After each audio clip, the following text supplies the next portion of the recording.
नमस्कार। गैस्ट्राइटिस हुई है। गैस्ट्राइटिस हुई थी, पहले सोनोग्राफी कराते रहे, पेट में भारीपन है, दर्द ज़्यादा रहता है, पेट एक बार में साफ नहीं हो पा रहा है, मल के साथ चिकनाई आ रही है, आंव जैसी आ रही है, पेट में मरोड़ बनी रहती है, अफारा भरा रहता है, बार बार गैस पास हो रही है या ऊपर की तरफ गैस चढ़ करके गर्दन में और सिर में भारीपन करा रही है, चिड़चिड़ापन आ रहा है मन में बार बार। इसके बाद फिर गैस्ट्रोएंटरोलॉजिस्ट के पास जाते हैं तो वो एंडोस्कोपी कराने की सलाह देते हैं। एंडोस्कोपी कराई, एंडोस्कोपी में गैस्ट्राइटिस आया। गैस्ट्राइटिस के साथ में अगर गैस्ट्राइटिस का कारण एच पाइलोरी बैक्टीरिया आया तो फिर उस बैक्टीरिया को मारने के लिए 14 दिन की जो एचपी किट आती है, हेलिकोबैक्टर पाइलोरी को मारने के लिए किट आती है, वो 14 दिन की किट ले ली गई। और कई लोगों के फोन मैसेज आते हैं कि वो किट हम ले चुके हैं, लेकिन जब तक दवाई खाई तब तक थोड़ा आराम, जो उतना समस्या थी उतनी तो नहीं है, लेकिन पूरा आराम नहीं हो पाया है। तो फिर गैस्ट्राइटिस में अगर बैक्टीरिया पाया गया था, जो एच पाइलोरी पाया गया था, उस एच पाइलोरी के खत्म होने के बाद भी सिम्टम्स पूरे तरीके से क्यों नहीं जा रहे हैं? तो सिम्टम्स पूरे तरीके से क्यों नहीं जा रहे हैं? ये आमाशय है, आमाशय में यहां इस तरीके से ये तो हो गया LES, लोअर एसोफेजियल स्फिंक्टर, आहार नाल के नीचे वाला द्वार, और ये हो गया पाइलोरिक स्फिंक्टर, और ये हो गया फंडस, ये हो गई बॉडी, और ये हो गया एंट्रम, जिसको बेसिकली पाइलोरस बोला जाता है। पाइलोरस के दो भाग, एक तो एंट्रम और दूसरा ये पाइलोरिक कैनाल। तो ये तीनों, अब इनके हिसाब से इसको बोला जाएगा फंडल गैस्ट्राइटिस, इसको बोला जाएगा कॉर्पोरल गैस्ट्राइटिस, इसको बोला जाएगा एंट्रल गैस्ट्राइटिस। और इन तीनों में ही जब इन्फ्लेमेशन यहां भी आए, यहां भी आए और यहां भी आए, तब इसको बोला जाएगा डिफ्यूज गैस्ट्राइटिस, या फिर इसको बोला जाएगा पैन गैस्ट्राइटिस। पैन गैस्ट्राइटिस मतलब पूरे के पूरे आमाशय में इन्फ्लेमेशन है। तो अब ये पूरे में इन्फ्लेमेशन आया, इन्फ्लेमेशन के साथ में एक जो किट देते हैं, एचपी किट जो दी जाती है, उसमें डायग्नोस्टिक टूल होता है, वो उसमें यहां से एंडोस्कोपी से निकाल करके वो टुकड़ा डाला जाता है और कहा जाता है अगर ये जो इसका रंग लाल हो जाए तो फिर एच पाइलोरी पॉजिटिव होगा, तो एच पाइलोरी पॉजिटिव होगा। और जनरली ऐसा होता है कि ये लाल हो जाता है, और अगर ये लाल हुआ है इसका मतलब क्या है कि ये गैस्ट्राइटिस तो है ही, साथ में जो एच पाइलोरी है वो भी पॉजिटिव है। अब जब पॉजिटिव आया तब बात आती है कि पॉजिटिव आ गया, अब ट्रीटमेंट क्या करना है? तो ट्रीटमेंट के रूप में सामान्य तौर पर सबसे पहले आजकल, जैसे ही ये गैस्ट्राइटिस में से ये कुछ भी, कोई सी भी गैस्ट्राइटिस के साथ में अगर एच पाइलोरी पॉजिटिव आता है तब फिर एचपी किट लिख दी जाती है। अब एचपी किट में जो 3 दवाइयां होती हैं, इसको पेंटॉप एचपी किट भी कह सकते हैं, जो भी कई प्रकार के नामों से ये आती हैं, तो ये दवाई है। अब इसमें क्या है? इसमें 2 तो रहती हैं एंटीबायोटिक्स और एक रहती है एसिड को कम करने वाली गोली, ठीक है।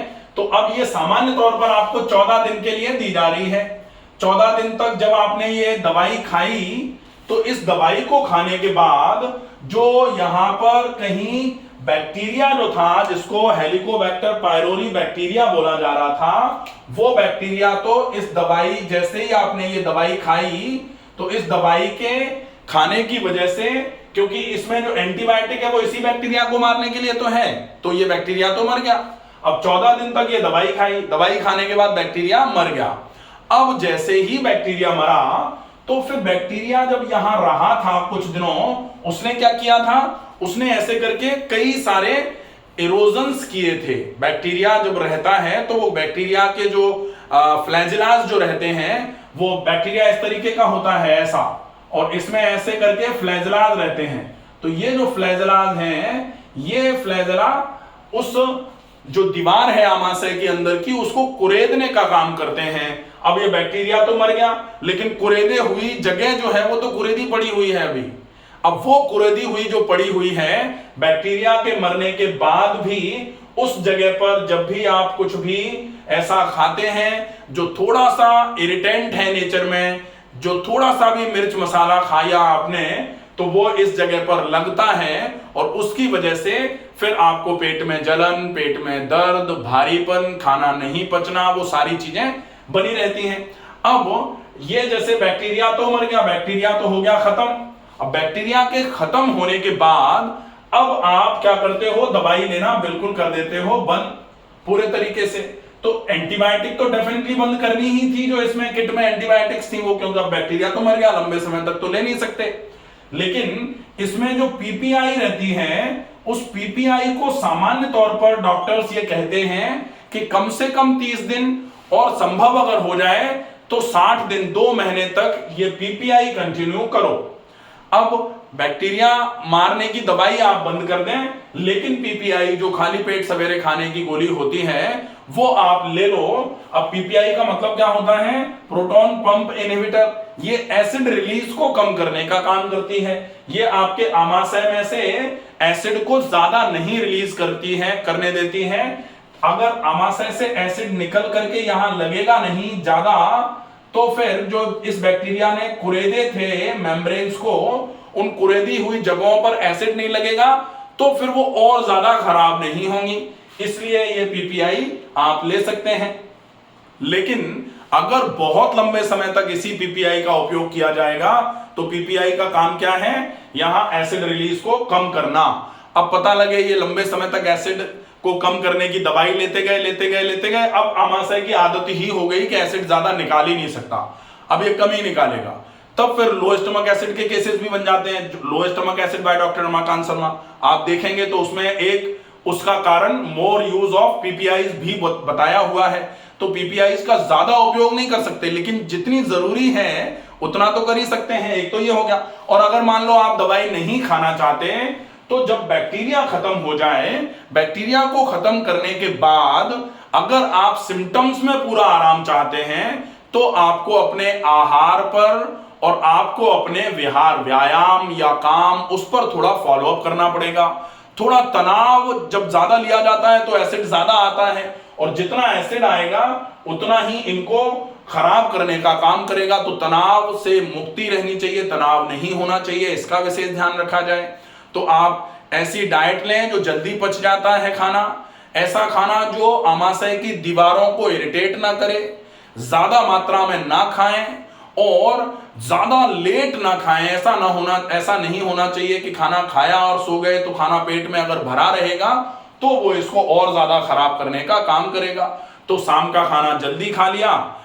जो खाना हम खा रहे हैं उसमें हमेशा ध्यान रखें कि जितनी भूख है उससे थोड़ा कम खाया जाए। खाने को थोड़ा ब्रेक करके खाइए, थोड़ा थोड़ा करके दिन में थोड़ा सा ज्यादा बाहर खा लीजिए, क्योंकि ज्यादा एक बार में खाने से पेट फूलेगा, वो भी गड़बड़ करेगा। इसका विशेष ध्यान रखा जाए। साथ में पानी खाने के तुरंत बाद बिल्कुल भी नहीं पिया जाना चाहिए। खाने के तुरंत पहले भी पानी नहीं पिया जाना है। पानी अगर आपको पीना है तो खाने के साथ थोड़ा बहुत पानी का उपयोग किया जा सकता है। उसमें बोला गया है भोजने च अमृतम वारी, भोजन के अंत में तो पानी विष के समान होता है, लेकिन भोजने च अमृतम वारी, भोजन करते समय अगर पानी पीते हैं तो थोड़ा पानी अच्छा रहता है, ये कहा गया है।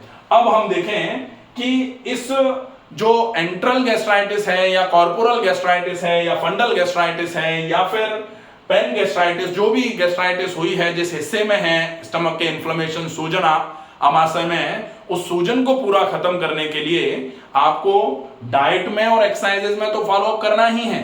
साथ में आपको यह ध्यान रखना पड़ेगा कि आमाशय पूरे तरीके से समय समय पर खाली होता रहे, क्योंकि अगर आमाशय में कुछ भी भरा रहेगा, रुकेगा, तो वो इंडाइजेशन के साथ में फर्मेंट भी होगा, और कोई भी चीज अगर आमाशय में सड़ेगी तो निश्चित ही आमाशय के अंदर की दीवार को और ज्यादा गलाने का काम करेगी, जो बड़ा नुकसान आपको पहुंचा सकती है।